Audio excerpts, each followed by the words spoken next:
Hello and welcome to another episode of the Everything EV podcast, the podcast that is dedicated to everything electric.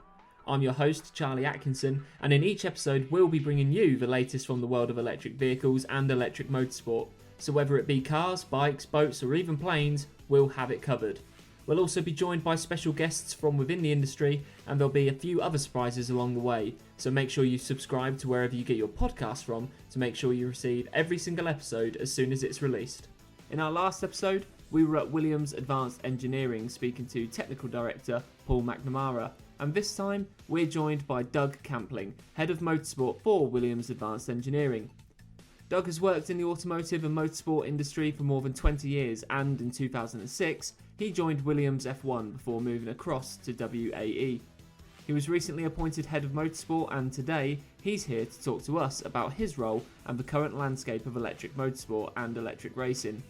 Doug, first and foremost, welcome to the podcast. Before we get started, could you please just give us a brief description of your role and what that entails?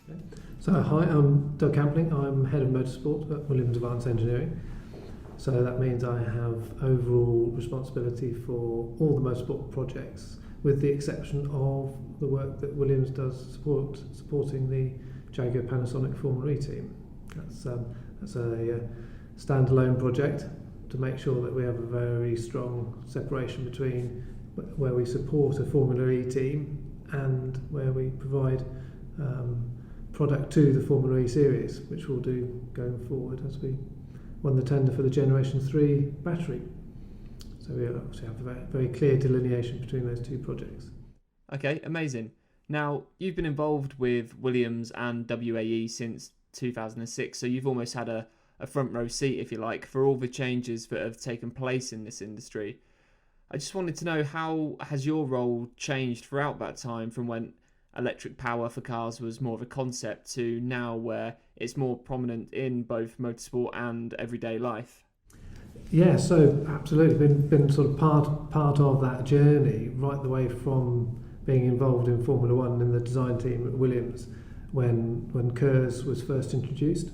And at that time, Williams developed the entire KERS system themselves, the only team to do so. So the battery, the inverter, the MGU, all Williams designed and for the most part manufactured. And one of the first customer motorsport roles after setting up the customer motorsport team within the Formula One environment was to support Marussia with a Williams supplied KERS system. So that was the first entry into sort of customer hybrid support. And then in 2013, when we won the tender for Generation 1 Formula E, that then was my first intro into actual battery design, leading a battery design team myself. Other than supporting the designs that have been done by F1 previously. So two really fantastic introductions into the very forefront of electrification in motorsport. And obviously the Formula E Generation 1 was an absolute landmark moment in electrified motorsport in the world, and put Williams Advanced Engineering right at the forefront of that sort of that new movement, and it's been a fantastic journey from that point on. So dealing with Formula E first, I mean it's great to get back into that series again. I felt we did a really outstanding job to help launch the series, with amazing reliability for the first 4 seasons, and gave the series that really solid foundation. McLaren and Tiva have done a very creditable job for Generation 2, and it's absolutely imperative that WE take it the next stage forward with Generation 3, which is a significant change from the cars, the current Generation 2 cars. Yeah, so as you just described, Williams and Williams Advanced Engineering has a rich racing heritage, especially having been involved in both Formula One and Formula E. I know there were also talks about WAE's involvement in the World Rallycross Championship last year, which didn't come to fruition, but I was just wondering what other branches of electric motorsport and electric racing WAE has been involved in more recently. There was a tender that WA won for the supply of the batteries for World Rallycross going forward. Yeah. Unfortunately, that chassis concept didn't achieve enough manufacturer support, so that was cancelled. Yeah. And then there was a subsequent tender for a very different package, which we didn't actually tender for.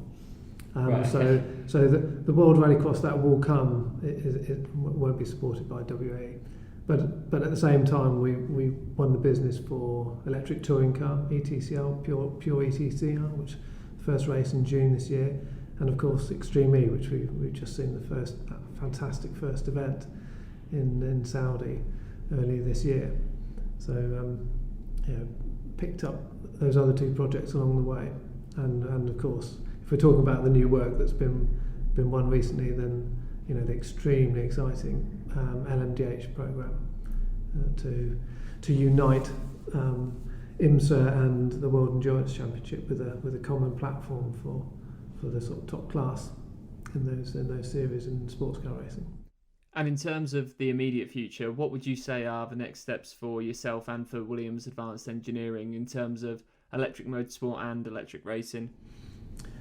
So I think there's two aspects. Both. So when we look at, if we look at the current portfolio of the four projects I've just described, within that you have two extremes. I think you've got the full EV series, that is Formula E, where, like I say, we're taking that to a new place in terms of the battery technology that will be in that series. And then we got a hybrid vehicle in LMDH, which again, using the very best technology that is cell technology that is out there. But the two brackets between EV and hybridizer and hybrid. Two sort of bookends. So I think the excitement comes from covering both of those types of series with the differences in technology that you need for those, and the application being very, very different. One being a sort of energy-based series in Formula E, where energy conservation and the best use of the available energy is important, or crucial, of course. And then the hybrid, where you're as in the case of Formula One, where you're having to interface with a conventional ICE powertrain. And they're two very, very different challenges. So the excitement comes from being involved in those two directions. And the kind of future of electrified motorsport will, ultimately include fast charging as part of that future. So being kind of fast charge ready is another really exciting technology that we've got to be ready for.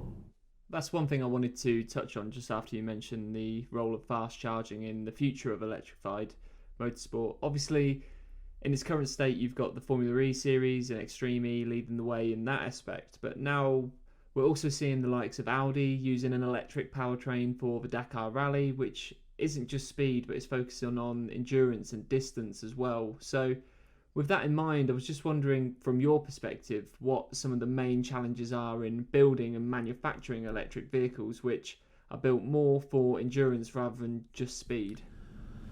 So I think if we talk to Extreme E, which is our first foray into off-road electrified vehicles, that challenge is about the kind of that application and the fact that those packs need to be operated in environments that are so different from the current sort of the relatively clinically clean environments that one gets at a racetrack.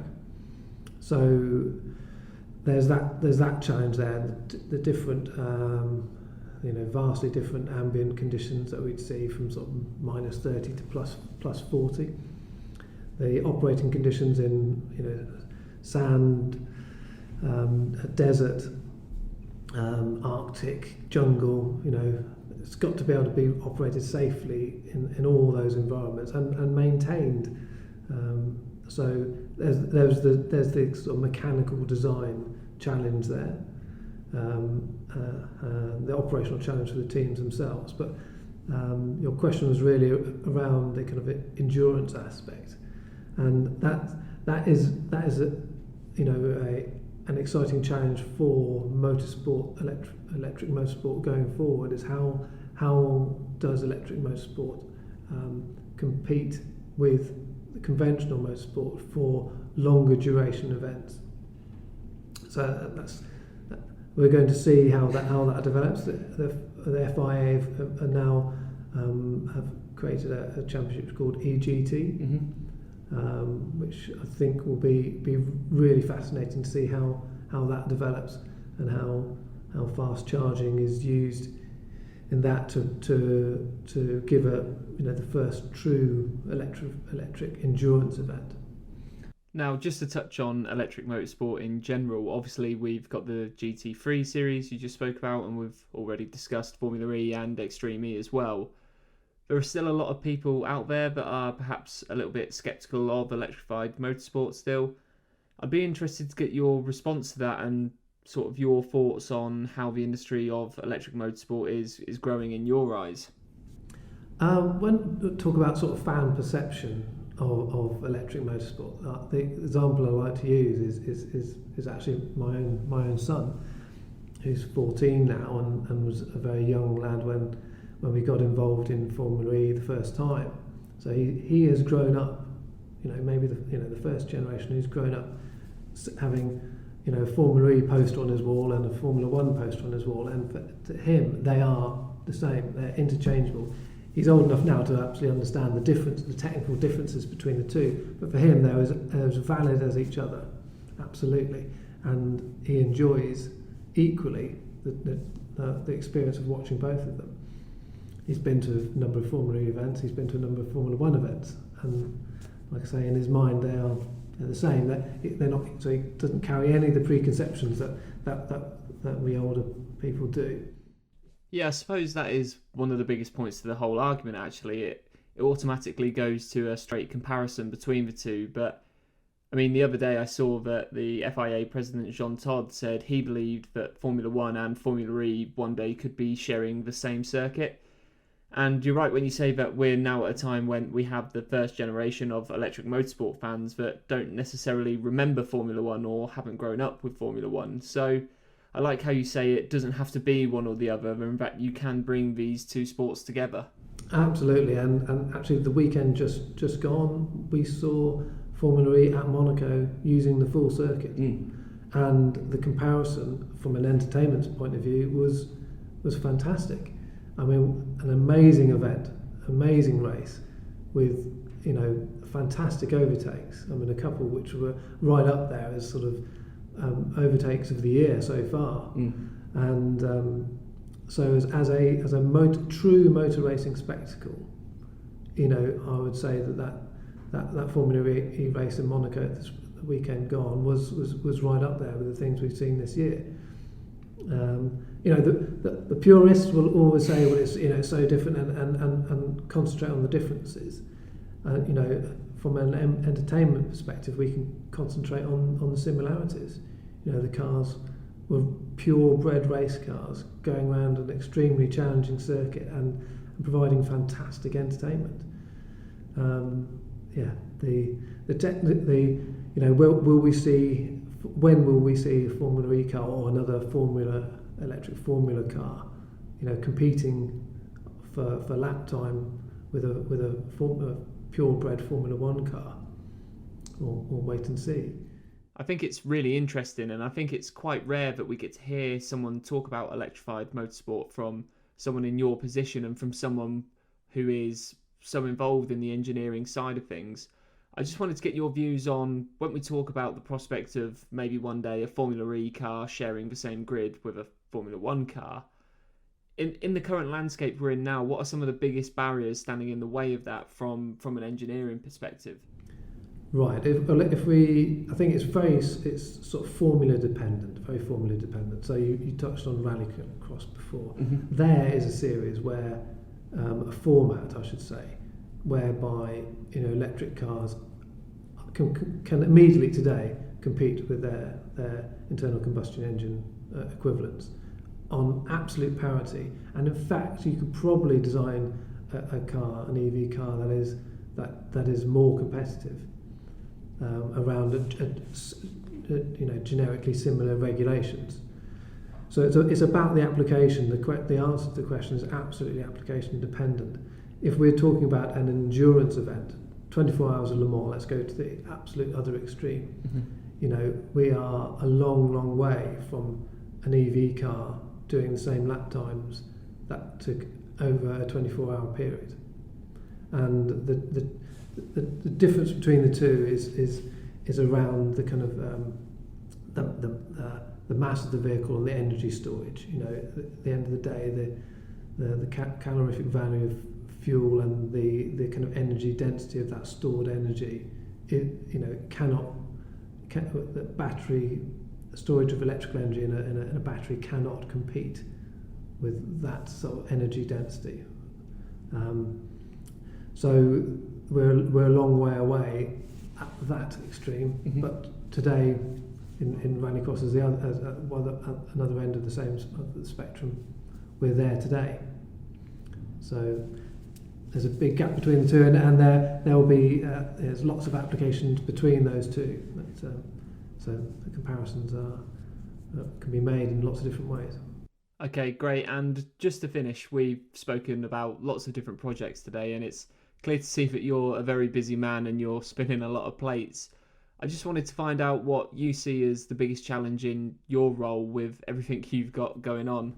Well, I mean, I would say it's a bit of an open-ended question. No, it's a great question though, because and they can be characterised as technical challenges or project challenges or whatever. I think you probably hit the nail on the head. Is that at the moment, electrified motorsport is really on the rise, and WA is riding the crest of that wave. So the challenge is the breadth, the numeracy and breadth of projects that we've got. So it's a fantastic challenge to have, and making sure that each of the projects gets the attention they deserve. That's the single biggest challenge. And the technical challenges, well, that's a whole nother podcast. That's it for this episode, and thanks to both Doug and Paul and Williams Advanced Engineering. If you've missed any of the previous podcasts, they are all available on all streaming services, so please do go back and give them a listen. We'll have more podcasts coming your way very soon, but for now, please remember to subscribe to wherever you get your podcasts from to make sure you get every episode as soon as it's ready. Thanks once again for listening, and we'll see you shortly.